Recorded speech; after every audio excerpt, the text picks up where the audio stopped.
how do we see Jesus in fulfillment of the sanctuary pattern? At the altar of sacrifice, you will see that he is the Lamb of God. At the laver, you will see that he is the water of life. He is also the bread of life. And at the altar of incense, you will see he is our intercessor. At the 7-branch candlestick, you will see that Jesus is the light of the world. And in the Holy of Holies, you will see that Jesus is the law personified. But did you know that this sanctuary pattern given to Moses in the Old Testament was a small-scale replica of the heavenly sanctuary? And although it was given 1,000 years before Jesus was to come upon the scene, what do you find when you trace around every article in the sanctuary? In fact, trace around is a cross.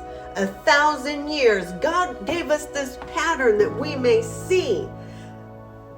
This, thy way, O God, is in the sanctuary. God knew beforehand that his only begotten Son would die upon a cross. Not convinced? You want to look at another pattern? Well, let's go to the Exodus.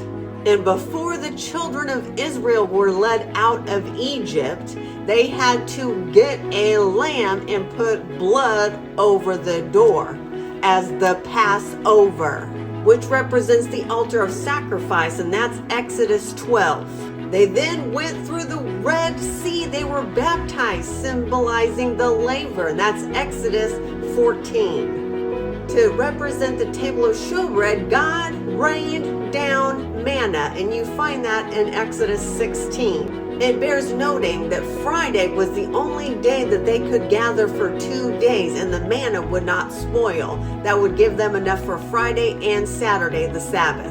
And at the altar of incense, Moses told the Israelites to go and prepare 3 days before they met with the Lord, and that represents our prayer at the altar of incense, and that's in Exodus 19.